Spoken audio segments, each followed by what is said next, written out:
This message is for you if there are specific injustices in this world, which you're not the one being oppressed, but it breaks your heart and you want to be part of positive change. However, you're feeling overwhelmed by the size of the problem, wondering if you can even help, and those thoughts keep you from even showing up. Hi, I'm Ashley Baxter, Empowerment Coach, and I've experienced both sides of injustice and seen the harm done when people don't show up because of being overwhelmed. I'm a survivor of sexual assault, and I've experienced firsthand the injustices in how survivors are treated and how the silence and inaction of others actually helps perpetuate sexual predators to continually cause sexual harm to other people. I've also been on the other side of injustice, in which there are things that I am not the one being oppressed, but my heart has been breaking for those injustices, and at times overwhelm could keep me from wanting to step into it or even knowing how to. In this message, I draw from both of those experiences to help you in finding ways to overcome overwhelm so that you can stand up against injustices that are passionate and important to you. Let's start by talking about the two problems that occur when we don't show up. Number one is that we aren't true to ourselves.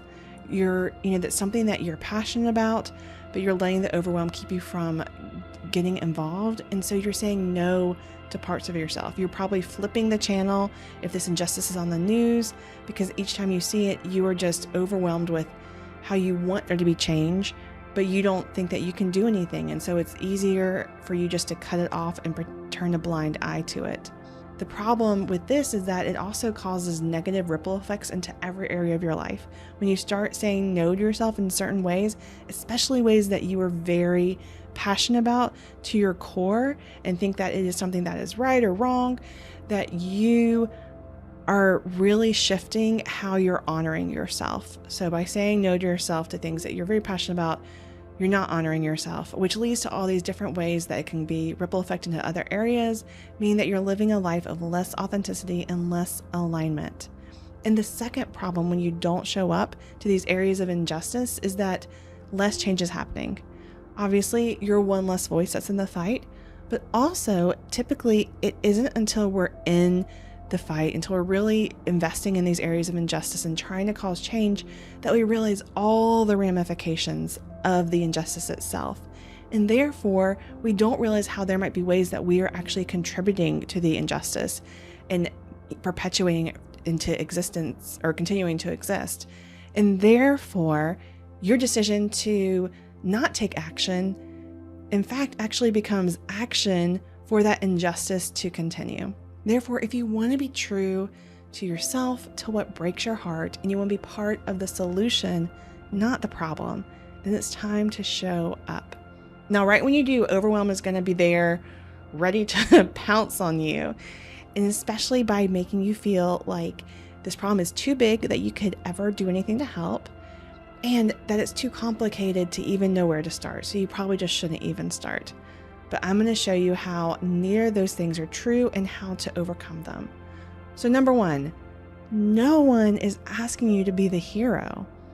You alone cannot solve all the problems in this world. These problems, these injustices, most of them have been going on for centuries.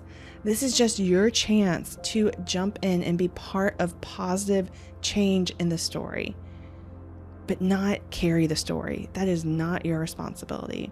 You're just supposed to play one role, do what you can with what you have at a pace that allows you to stay in the fight, to stay in the story. The second place that overwhelm will try to attack you is that it's too complicated to know how to start. This is actually one of the most amazing things, is that it's not complicated. And we'll talk more about this in next week's message, but the answer is education. That education is the most important thing you can do. And that is something that is in many cases free, or it's the cost of a book.